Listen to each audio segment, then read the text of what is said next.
কৌশিকী অমাবস্যা। আমরা এই মুহূর্তে পৌঁছে গেছি শিলিগুড়ির মা ভবানী কালী মন্দিরে। আজ কৌশিকী অমাবস্যা উপলক্ষে ভক্তদের ঢল নেমেছে মায়ের মন্দিরে। অনেকেই পুজো দিতে এসছেন, চলছে মায়ের পুজো। আমরা সেই দৃশ্য দেখতে পাচ্ছি। আমরা এই মুহূর্তে মা ভবানী কালী মন্দিরে রয়েছি, যেখানে প্রচুর ভক্তরা এসেছেন আজ কৌশিকী অমাবস্যা মায়ের পুজো দিতে, মায়ের আরাধনা করতে। আমরা সেই দৃশ্যই দেখতে পাচ্ছি। সকাল থেকেই বিভিন্ন কালী মন্দিরগুলিতে ভক্তদের ভিড় লক্ষ্য করা গেছে। বাদ যায়নি শিলিগুড়ির মা ভবানী কালী মন্দিরও, এখানেও সকাল থেকে প্রচুর ভক্তরা এসেছেন মায়ের পুজো দিতে। আমরা সেই দৃশ্যই দেখতে পাচ্ছি। কৌশিকী অমাবস্যা উপলক্ষে বীরভূমের ৫১ পীঠের অন্যতম পীঠ কঙ্কালীতলায় মহা উৎসব। আজ কৌশিকী অমাবস্যা। কথিত আছে আজকের দিনেই সাধক বামাখ্যাপা মায়ের দর্শন পেয়েছিল এবং সিদ্ধি লাভ করেছিল তারাপীঠ মহাশাসনে। আজকের দিনে তারাপীঠের পাশাপাশি বীরভূমের কঙ্কালীতলাতেও বহু মানুষের সমাগম। ৫১ পীঠের অন্যতম সতীপীঠ এই কঙ্কালীতলা সকাল থেকে ভিড় উপচে পড়েছে মন্দির চত্বরে। সন্ধ্যায় আরও ভিড় বাড়বে বলে আশা করা যায়। অমাবস্যা উপলক্ষে মায়ের বিশেষ পুজো রয়েছে, কঙ্কালী মায়ের বিশেষ ভোগের ব্যবস্থাও রয়েছে। এছাড়াও রাতে মহাযজ্ঞের আয়োজন রয়েছে কঙ্কালীতলা মন্দির কমিটির পক্ষ থেকে। প্রচুর ভক্তদের সমাগমের জন্য শান্তিনিকেতন থানার পুলিশ সবসময় নজর রাখছে।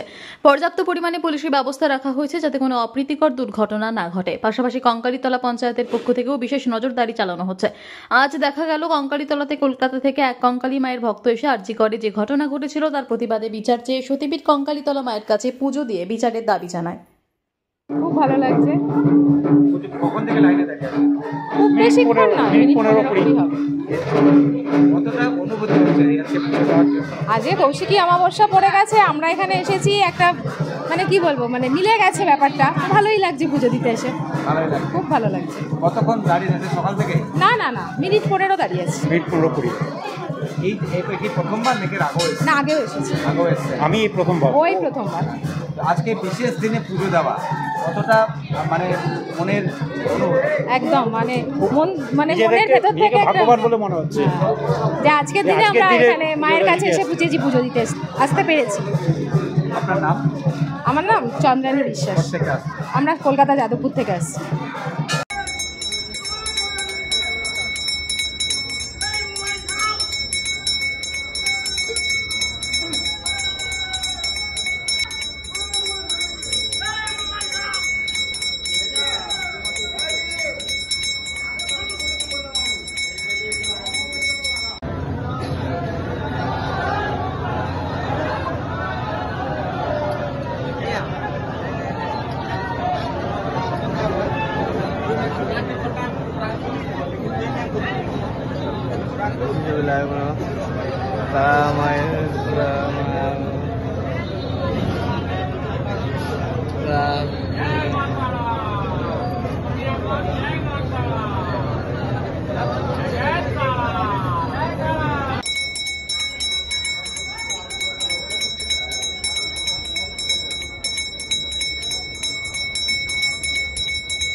কৌশিকী অমাবস্যা মা ভবানী কালী মন্দিরে ভক্তদের ভিড়। আজ কৌশিকী অমাবস্যা, বিভিন্ন কালী মন্দিরে নেমেছে ভক্তদের ঢল। প্রসঙ্গত কৌশিকী অমাবস্যা উপলক্ষে সকাল থেকেই বিভিন্ন কালী মন্দিরগুলিতে ভক্তদের জনসমাগম লক্ষ্য করা যায়। এই বিশেষ দিনে দূর দূরান্ত থেকে প্রচুর ভক্ত এসেছেন শিলিগুড়ি বিধান মার্কেট সংলগ্ন মা ভবানী কালী মন্দিরে। প্রতি বছর কৌশিকী অমাবস্যার দিন ঘটা করে মায়ের আরাধনা হয়। আজও ঘটা করে মায়ের আরাধনা করা হচ্ছে। প্রচুর ভক্ত এসেছেন মন্দিরে মায়ের পুজো দিতে।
আমাদের আবার পুজো হবে, এবার আজকে আমাদের পুজোটা সারা রাত ধরে পুজো হবে, অনেক ভক্ত সমাগম হবে। আমাদের মায়ের পুণ্যের জল সকালে পুজো হয়ে গেছে, ওখানে ভোগ আনিতে এইসব দিয়ে পড়বে দেওয়া হবে, রাতেও সন্ধ্যায় দেওয়া হবে, সমস্ত হবে। তা আমাদের এই তন্ত্রপীঠ আজকে একটা বিশিষ্ট দিন। এই দিনে অনেক সাধু সিদ্ধিলাভ করেন, অনেক সাধকের সিদ্ধিলাভ হয় এই দিনটা অনেক মানুষের মনস্কামনা পূর্ণ হয় এবং আমরাও মানুষের মনস্কামনার জন্যে আমরা মায়ের কাছে প্রার্থনা করি, সকলের ভালো থাকুক, সবার সুখ থাকুক। এই আমাদের কৌশিকী অমাবস্যা তার তাৎপর্য কি, কেন হয় এই কৌশিকী অমাবস্যা? কৌশিক অমাবস্যা এক তন্ত্র সাধনের এক বিশিষ্ট দিন আজকে। ভাদ্র মাসে এটা হচ্ছে সিংহ রাশি, এই রাশিটা সিংহ রাশি এবং সিংহ রাশি তন্ত্রক্ষেত্রে একটি বিশাল ব্যাপার। আজকের দিনে সাধক বামাক্ষেপা সিদ্ধিলাভ নয়, মাকে দর্শন করেছিলেন কৌশিক অমাবস্যা। আজকে চতুর্দিকে কৌশিক অমাবস্যা হয়। এখানেও অনেক সাধু মাহাতো আছে যারা গোপনে সিদ্ধিলাভ করেছিলেন এই কঙ্কালী মাহাতোতে, যেমন জগদীশ্বর বাবা ছিলেন এখানে আজমন ঘাটিয়াতে আছেন উনি, মানে কঙ্কালী বাবা নামে পরিচিত। এখানে জগদীশ্বর বাবা এই কৌশিক অমাবস্যা হোম করে উনি সিদ্ধিলাভ করেছিলেন। এখানেও মহাপীঠে একজন গুরু বামদেব দর্শন করে মায়ের সাধনা করে মায়ের দর্শন পেয়েছিলেন, এই জন্য তারাপীঠ আজকে প্রসিদ্ধ। আজকের দিনে বহু তীর্থযাত্রীর আগমন হয়েছে, বহু তন্ত্র সাধকের আগমন হয়েছে, তারা শ্মশানে সাধনা করবেন এবং তীর্থযাত্রীরা যা পুণ্যার্থী এসেছেন তারা মায়ের একটু চরণ স্পর্শ করার জন্য পুজো দিচ্ছেন। তারাপীঠ সিদ্ধপীঠ, এখানে যে যার মনস্কামনা নিয়ে আসে সেটা তার পূর্ণ হয়। মন্দির থেকে আমাদের সব রকম আয়োজন করা হয়েছে তীর্থযাত্রীদের জন্য, যাতে সকলেই পুজো দিতে পারে, সেই মতো আমরা সব ব্যবস্থা নিয়েছি এবং পুলিশ প্রশাসনও ব্যবস্থা নিয়েছে। ভোরবেলায় আমরা 4টের সময় মায়ের মন্দির খুলে দিয়েছি পুণ্যার্থী